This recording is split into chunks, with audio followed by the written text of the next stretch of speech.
Hey everyone, so my name is Tessa Nelson, and I'm just going to give a brief summary of like my case study from what the questions were for this post. And so one of the first questions said, "What type of case study did you create? Was it on the micro, meso, or macro level?" And so I decided to do mine on the macro level, and I did it on criminal rehabilitation in the criminal justice system. And what made me drawn to my case study? That's actually kind of interesting because I have never really worked in like social work in like, prisons or jails or in the incarceration system or even in rehabilitation programs or anything. I actually work with kids who have like emotional just emotional disorders and psychiatric disorders, and I also work with kids who like have developmental delays and stuff and like determine their level of delay. And so like I actually don't really know exactly what made me drawn into this. I've known that I've always wanted to make like I've known ever since I like got interested in social work. I've thought about like working in juvenile probation. And so like I have always had an interest in the criminal justice system, but I haven't really like worked in it before. And so I think it's just the interest of criminal justice in general is something that's always, something I always wanted to do. And what about my case study inspired or challenged me? Well, I never really considered how unjust the criminal justice system is in the United States, and I actually didn't know that we still have the highest incarceration rate in the world per capita. That was something that I didn't know about, and it does bring into question a lot of human rights violations and a lot of negative experiences that happen in jail when there's a system that has power and control over people. And so like what challenged me the most was probably learning about monetary sanctions for people who have post incarceration, before people are allowed to vote or kind of advocate for themselves. They have to go and like pay off all the monetary sanctions, but the monetary sanctions can pay for like rehabilitation services, for the offender, and it can pay for jail time and processing time for jail time, which isn't even up to them, and other things like that I just don't feel like we're very justice, especially if people are living in like a lot of poverty, like who are experiencing a lot of poverty, and then the system just kind of sets people up to not be able to pay for any of those sanctions because they can't get a job because of a conviction, and then they're forced into more isolation, which ruins the process of rehabilitation. And then if somebody like has more time difficult rehabilitating in society, the more likely they are to commit a crime again or fall back into whatever they were doing before instead of changing, because they're pushed back into maybe stealing, pushed back into other things, and just have the continual feelings of depression and trauma on top of going to jail. So I definitely feel like that was a lot of a challenge, just that I feel like the whole system was incorrect and discriminatory towards these people, which is difficult. And so then what inspired me for my case study? Well, I think there were some things I read about like the fact that advocacy is really happening for people and things like that, and states are starting to push against policies that automatically discriminate, like zoning laws. A lot of them discriminate against people who have criminal records, and then forcing people who have records into homelessness. So there's that. A lot of them are starting to get rid of those policies, like push back against it, and then more promotion of rehabilitation and things like that. And so I think that those things are inspired me, but at the same time, like it was difficult to like feel the celebration that we talk about in just practice because of like how overwhelmingly discriminatory the system is. And so briefly summarize each key concept. And so there was a lot of key concepts to kind of go over in this paper. It was very extensive, but for like history of criminalization and inequality and oppression, I talked about like how people who are a minority group, especially African Americans, have been discriminated against, and they've been prevented from going into housing, and like violence has been committed against them systematically.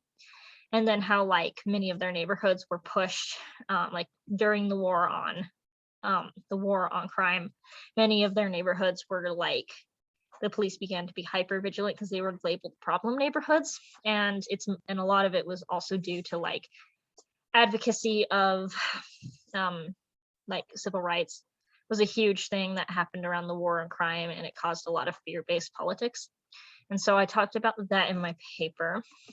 And then for my section on power and evaluation, I kind of did evaluation in like finding out some statistics on like how many people weren't allowed to vote due to a felony conviction, and that was 5.17 million.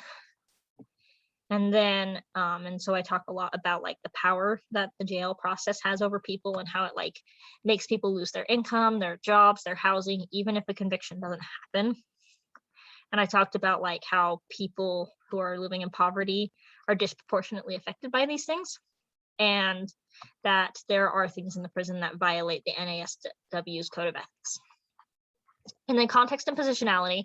I really like this section because I talked about like the context of the country and like how people actually view rehabilitation and like criminal justice. And I found that only 22% believe, so like 79% believe that rehabilitation is possible for people who are convicted, but only 22% believe that it should be the top priority. So it kind of suggested that people believe in rehabilitation as a concept, but not as a logistical practice. So I found that out. And then I talked about like positionality and how like the position of, there's like the position of society and what they see in the positionality. And a lot of people just kind of think, oh, criminal record, you deserve what you get, that kind of a thing. There's not really a deeper thought process that goes into that. And then the positionality of the social worker who might, have had a higher social class, who might not have experiences with the jail in a negative light, and like might be benefiting from it because of their work in social work. And so I wrote about that positionality and how these meanings can, how these meanings of the criminal justice system may have like may cause difficulty, because establishing meaning and connection between the two perspectives for someone who's experienced negative and someone who's experienced positive can be difficult and place value on both perceptions. However, the social worker needs to practice critical reflection regarding their own self-perceptions and their worldview, and they need to make sense of their circumstances that might be encircled in a dominant assumption about the social world that might not be experienced by the client. So I made sure to talk about that with meaning. And then with assessment and intervention, I talked a lot about social justice in this because social workers who are employed in incarceration, probation, and clinical roles through the criminal system, they face ethical dilemmas because a lot of jails don't value people's human rights or treat them with dignity, as the NASW says that they should. And it can leave mental scars on the inmates, and like questionnaires and assessments like those that are based in mental health and clinical observations are often irrelevant because of the underlying systems of power that are pushing against these people.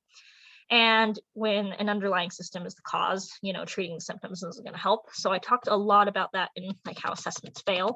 However, it does provide temporary relief, and it is important for intervention to be a necessary part of it, because the social worker takes on a learning teaching role. And so they're learning from their clients and they're empathizing with them and appreciating that worldview, which then leads to social justice because the social workers can go out and push for change. And this makes society like aware of these issues. And as time has gone on, there has been like the general civilian population pushes for social justice and for these changes to happen. And that's where we see states start pushing back against these policies and trying to change their incarceration and how they manage incarceration versus rehabilitation. And so like I also talked about possibility and celebration in here. And so there's been a lot of talk about like fight against police brutality, especially to minorities. And there has been like evidence that certain cities have exaggerated crime statistics to get more money from the government. And so like all of these things have kind of like become known, and de-escalation tactics are starting to be pushed also in the police forces, and social workers are going out and training the police to do this, or just kind of joining on departments and helping them in that way. And some people have even suggested social workers become employed by police just for their de-escalation tactics. So I've talked about that for like the possibility of social work. And then to wrap it up, I also talked about celebration and conclusion. And so on the macro level, the criminal justice system definitely really prevents somebody who's experienced the system from rehabilitating into society. And I talk about how social work has helped raise more awareness of this, and that we've raised awareness on these things like compositionality and critical reflection. We've even raised awareness for social workers, to check their own biases in these situations. And as social work continues to learn and emphasize these issues, social workers can find joy in the self-discovery and learning process as they engage with a client or an incarcerated individual, because it's important for people to enjoy learning about their clients and enjoy learning about different worldviews and perspectives. And then also finding excitement and just collaboration with other social workers and trying to create a better system. And so that's kind of what I ended up doing a lot of my paper on. And so I certainly hope that this wasn't a super long video. So thank you guys so much. And that was just kind of a summary of the main key concepts and the points. And I really focused on social justice, probably as the main point in this situation, because there's so much injustice that goes on. So thank you so much.